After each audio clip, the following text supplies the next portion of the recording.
Credit cooperative societies द्वारा की गई धोखाधड़ी और निवेशकों को राशि नहीं लौटाने के विरोध में पीड़ितों ने मंगलवार को सांकेतिक धरना दिया। पीड़ित संघ की मेजबानी में दिए गए धरने में शामिल निवेशकों का कहना था कि क्रेडिट कोऑपरेटिव सोसाइटी निवेशकों की जमा राशि नहीं दे रही है। ऐसे में केंद्र और राज्य सरकार को इसमें हस्तक्षेप करना चाहिए। जालोरी गेट पर सांकेतिक धरने के बाद रैली निकालकर जिला प्रशासन को पीएम के नाम ज्ञापन सौंपकर निवेशकों की जमा राशि दिलवाने की मांग की गई। लोगों के जो घर में बूढ़ियाँ थी वो उन्होंने बच्चे और बच्चियों के लिए ये पैसा जमा करवाया था जो आज लाखों में, मेरे भी 5-6 लाख रुपए इसमें लगे हुए हैं जो औरतों ने लगवाए। और मालूम अब पड़ा है जाके, जबकि इसमें किन्हीं की तो डेथ भी हो चुकी है और किन्हीं की मैच्योरिटी भी हो चुकी है, वो उनके पासबुक भी जमा है वो पैसे। आज हम लोग सब एक साथ एकत्रित हुए हैं। पिछले 18 महीनों से हमारे सब्र का बांध टूट चुका था, तब हम आज सब सोसाइटी के पीड़ित संघ एक साथ इकट्ठे हुए हैं और हम लोग एक ही डिमांड कर रहे हैं सरकार और न्यायालय से। हम लोगों की जो गाड़ी कमाई की जो पैसा है, जिसमें हम लोगों के बच्चों का कैरियर, किसी के बुढ़ापे की पेंशन, किसी के जीवन यापन का, किसी के बच्चों की शादी का, वो सारा पैसा हम लोग तड़प के हाथ जोड़ के मांग रहे हैं, परंतु कोई सुनवाई नहीं हो रही है। और सरकार और न्यायालय को ऐसा लग रहा है कि हम लोग सो रहे हैं, जबकि हम लोगों की जो अंदर की पीड़ा है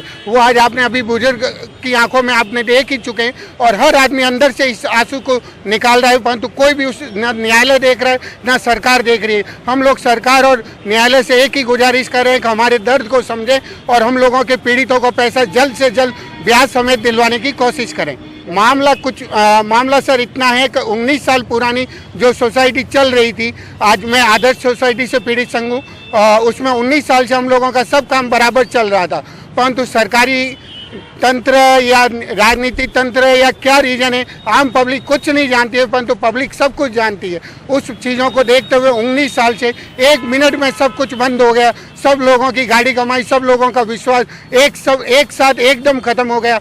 आज उन लोगों को चोर ठहराया गया है जिन लोगों को 18 महीने से न तो न्यायालय कोई जवाब दे पा रहा है, न पब्लिक के लिए कोई चीज़ का डिसीजन हो पा रहा है। पब्लिक असमंजस में उलझी हुई है कि हम लोग क्या करें और क्या नहीं करें, उस चीज़ को समझने वाला या समझाने वाला कोई नहीं है। ये अरबों रुपए का मामला देखा जाए तो करोड़ों लोगों का डायरेक्ट और इनडायरेक्टली इन चीज़ों में उलझे हुए लोग हैं। कई लोगों का रोजगार जा चुका है, कई लोगों की जिंदगियां खत्म हो चुकी है और कई लोग अंदर ही अंदर मौत हो गई।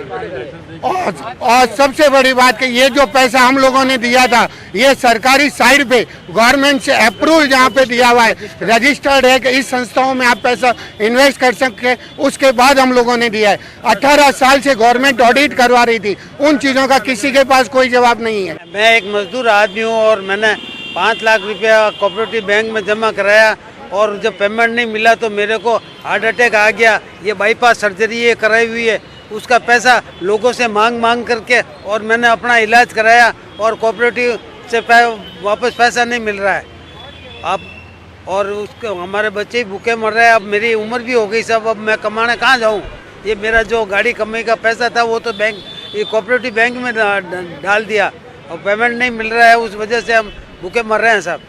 आज हम यहाँ पर इकट्ठा हुए हैं कि किसी तरह से गवर्नमेंट हमारे सुनवाई करे और कार्रवाई करे। मेरे हस्बैंड ऑटो चलाते हैं और वो इकट्ठे कर के थोड़े बच्चों के लिए हमने इसमें एफडी करवाई थी। 25-25 हज़ार की 4 एफडी है, लेकिन जब अब ये सुन रहे हैं कि इतने प्रॉब्लम हो रही है तो अब ये पैसे हमें कैसे मिलेंगे, इसके लिए हम बहुत परेशान हो रहे हैं सर।